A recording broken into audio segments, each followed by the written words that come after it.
I know for a fact he's so something. I do not. I promise I can never talk. Just before lunch, we were talking about the nitrate ion, how to do the dot structure for the nitrate ion, we go through the whole process, and we get this, and this is correct. If I ask you to give me the dot structure for nitrate, it would look like this.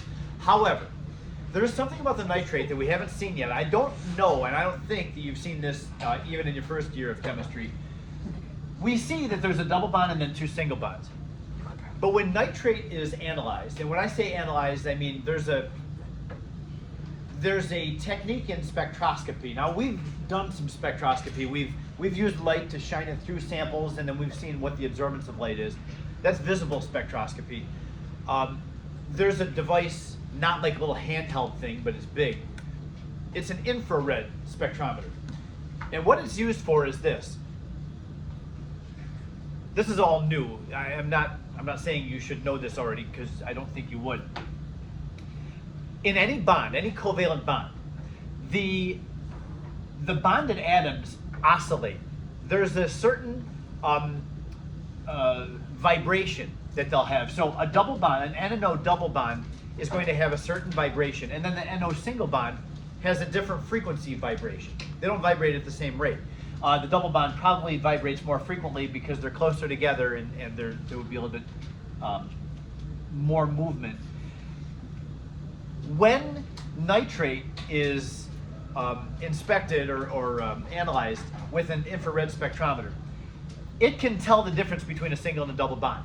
And what it shows for the nitrate is that nitrate really doesn't have one double and two single, even though the dot structure clearly shows that it should. What they find is that all three bonds are the same strength. They all have the same frequency of oscillation. How can that be if one is a double and two are single? Well, what they find is that the bond is weaker than a double bond. All three bonds are weaker than a double bond. They're all the same strength, but stronger than a single bond. Now here is our response to what we observe. If all three of those really are the same strength, but they're stronger than single and weaker than double bonds, what we think is that the nitrate ion experiences something we call resonance. Resonance is, and here's nitrate, the double bond could be on the oxygen on the right, it could be on the top oxygen, it could be on the left oxygen, all equally likely. We think that nitrate is not one of these and then a different one at the next moment. We think the nitrate is the combination of like an average of these three. And an average of the, if we average these three together, then all the bonds are the same strength and they're like 1 1/3 bonds.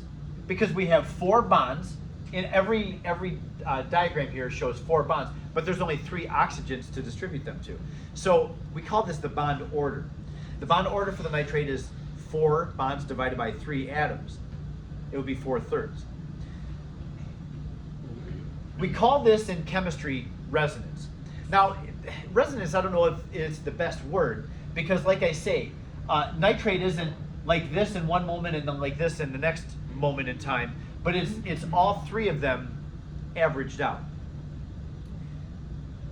I'll show you the next slide. The next slide has a similar thing. This is the nitrite ion, NO2 with a -1. Now, I'm not going to go through the process for doing the dot structure. I'll just show you. Nitrite ion involves the nitrogen having a double bond on one oxygen and a single bond to the other oxygen. So there's the dot structure of nitrite. It's got a -1 ion. The double bond could just as likely be on the oxygen on the left, so it could also be written like this. Now, in the case of nitrate, there's a double bond on one and a single bond on the other. So there's a total of 3 bonds that are shared among 2 oxygens. So that's what it's saying down here. The bond order in this case would be 3 divided by 2, or 1.5.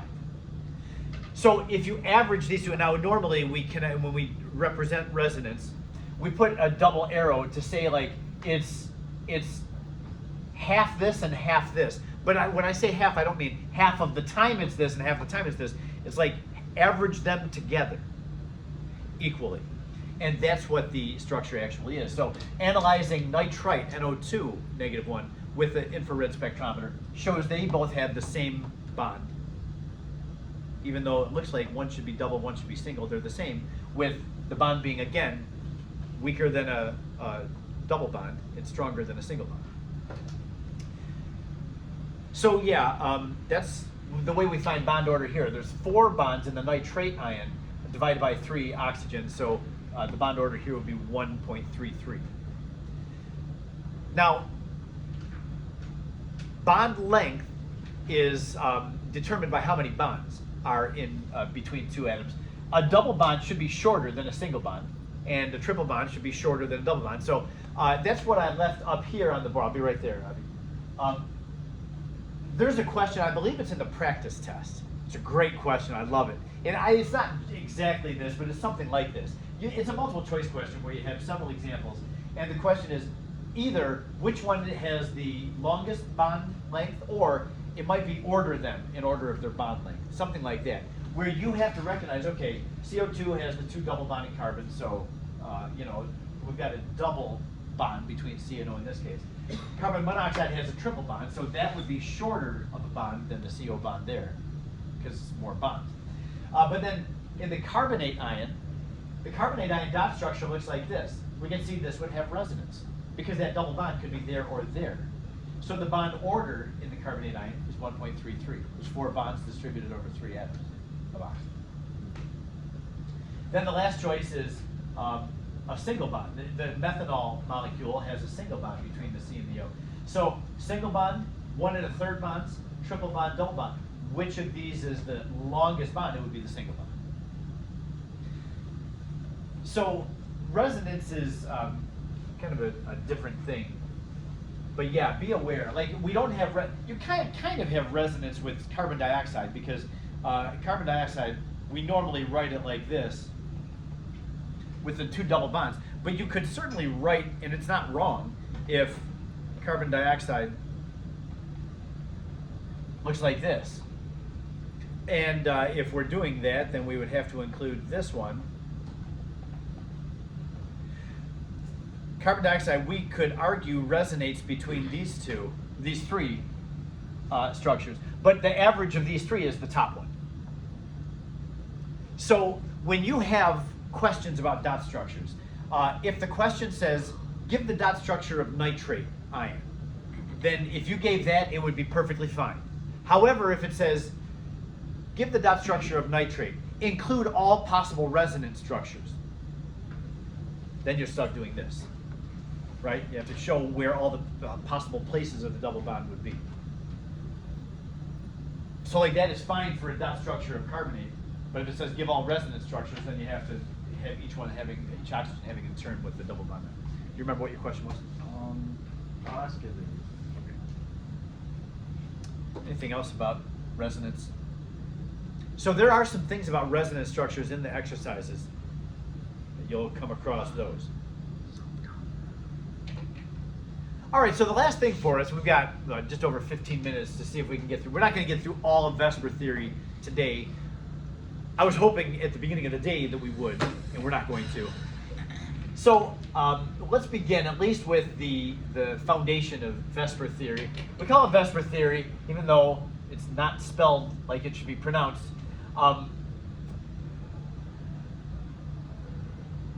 When you have a central atom with things attached to it, atoms are held together by pairs of electrons, sharing electrons. The whole foundation of chemical bonding is the sharing of electrons. So electrons are holding the atoms together. We need to remember that electron clouds are going to repel other electron clouds. There's a Coulombic repulsion going on that pushes little clouds of electrons away from each other. So that's really what this is saying. Valence shell, that's where the bonding occurs, is the valence shell. Electron pair, that's the bonding pairs of electrons, that's the clouds. Repulsion. So everything that we do with shapes is based on trying to get the valence electrons as far away from one another as possible. Now I'm going to just go through some of them from Chem 1. You will learn other shapes, like if I can just take us back for a second to This structure has a central atom with 6 things around it that we did at the beginning of class. That does not have one of the shapes that we've learned. This is a different shape. You haven't learned this shape yet. The XeF2, this one is kind of a different shape because the central atom has 5 things around it. We would say it's got a coordination number of 5. So we've only learned in Chem 1 up to a coordination number of 4. So we're going to review some of those today, and then we'll get to the new ones tomorrow. Okay, so we'll go upwards in coordination number, starting with the simplest molecules where the coordination number is 2. Central atom has 2 things on it. So let me give you a definition first for this thing, coordination number. Coordination number is defined by the number of lone pairs and bonded atoms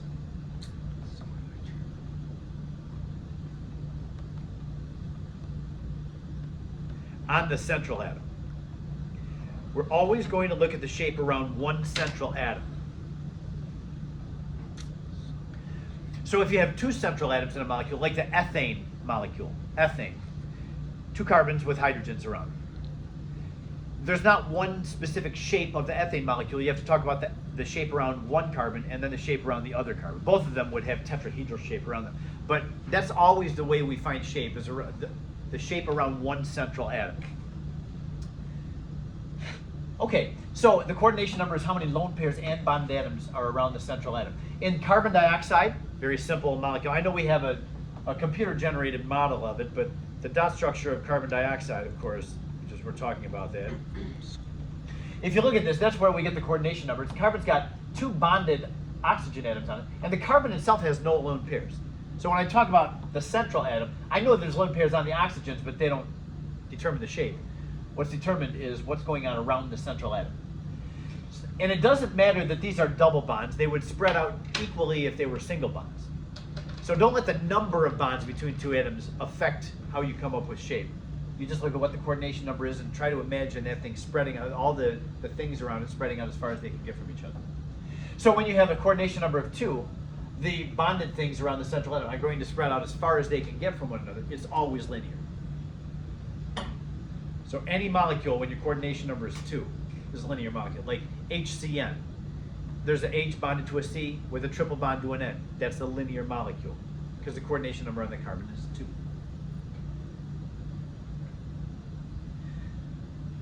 That's simple. We'll go to the coordination number of 3. I got 2 examples on this slide.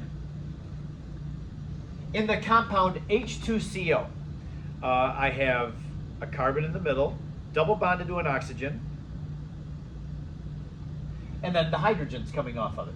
Now, the dot structure, I've told you this before. Do not think that the dot structure gives away what the shape of a molecule is. Always think of valence shell electron pair and them pushing away from each other. This thing, the dot structure, makes this molecule look like it's an upside down T. But the structure is not actually the shape of an upside down T. It's because around the carbon, these pairs of electrons are going to spread out as far as they can get from each other. It'll actually look like this. That is not an upside down T. What is that shape? Triangle. Trigonal plane. Yep. A triangle. You can just say triangle, it's fine.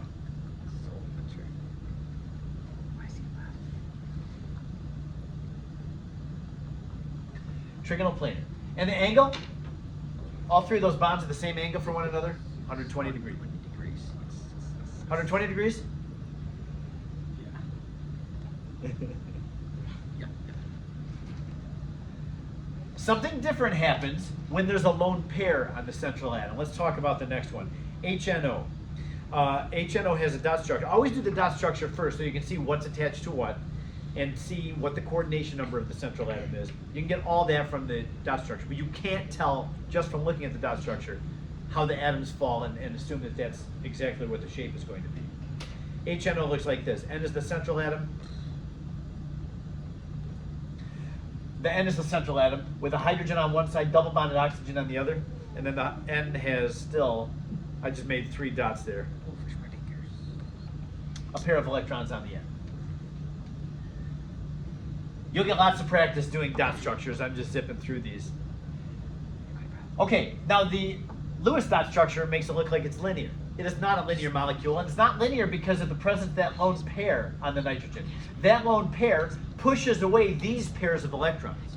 So it's not just the bonding pairs of electrons, all the pairs of electrons around the central atom are going to spread out as far as they can get from each other. And again, that double bond does not make a difference in what the angle is compared to a single bond. It's just how many bonded atoms are around it.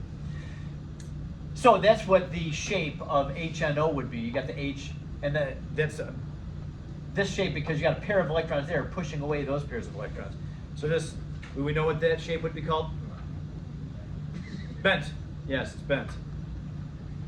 Bent molecule, not a linear molecule. Now the angle, this is the part that I warned you is going to be different. You may or may not have learned about this in Chem 1. I was surprised to hear a number of people had learned this in Chem 1. The bond angle here, because of this being a lone pair of electrons, a lone pair is not specifically holding two atoms together. So lone pairs tend to spread out some laterally in the molecule, actually in 3 dimensions. But around here we got spreading out. And what that does, because it spreads out some, it actually pushes away from the bonded atoms a little bit more. So whenever you have a lone pair on your central atom, you get about a 2-degree squeeze of the angle between the bonds. So this bond angle would be about 118 degrees. I'll put a little asterisk there with a footnote down here. The lone pair squeezes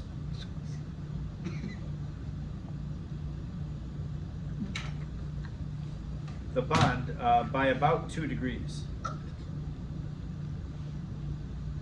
That's where I went from 120 in this shape to 118 in that shape. The presence of that lone pair spreads out, and that causes a little bit more repulsion among the electron pairs, and it squeezes those down. Just a couple degrees, just a minor change.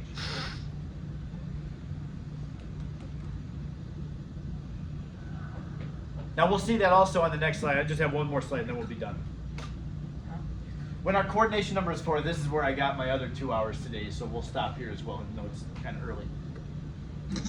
When we get to a coordination number, when we get to a coordination number of 4, now you see we're getting more and more atoms around the central atom. CH4, you know what CH4 looks like. We've done so many CH4s throughout this year. So what's the shape of the CH4 molecule? You remember this.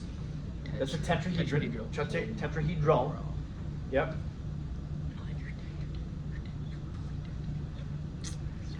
And do we remember the bond angle when you have a tetrahedral molecule? 120. Come on. 360. 109.5. All the angles. This is like a tripod shape. I know we're trying to project a 3-dimensional thing onto a 2-dimensional slide. But yeah, this the lower 3 H's are making the shape of a tripod, and then 1 hydrogen is going straight up from it, and all the angles are 109.5 degrees. In 3 dimensions, you can determine that. And then, when one of those orbitals has a lone pair of electrons, like in the next example, NH3, the dot structure of NH3 shows the N making 3 bonds to H's, and then a lone pair on the top. That lone pair is still going to repel. This is not a planar molecule. That lone pair pushes down those 3 hydrogens. So what is the shape then of the NH3, the ammonia molecule? Remember this one? It's a pyramid shape. A pyramid. Now, not only pyramid, we're going to see later on when we get to coordination number 6, there's such a thing as a square pyramid. So we would be clear about this one. We'll say this was a trigonal pyramid. It's got a 3-membered base to its pyramid. So the N is up higher, out of the plane of the 3 hydrogens. So this is a... Do we need to memorize like all the shapes for the tests and stuff? Yep. Oh, thinker. What is the bond angle of the trigonal pyramid? Well, when they were all single bonds around the central atom, there's 109.5. So now one of those is a lone pair. There is my lone pair up there on the nitrogen. We got the squeeze going on. It takes it down to about 107. So the approximate angle for ammonia is about 107. Now, yes, that was about a 2.5 degree, but it's roughly 107. That's like the accepted bond angle for the ammonia molecule. Then when we get to water tomorrow, we're going to see water. There's 2 lone pairs on the central atom of water. So we get another 2 degree squeeze. The bond angle of water is about 105. We'll do that one tomorrow. Anybody have any questions about that, which we did today? Okay. Well, then we'll be done.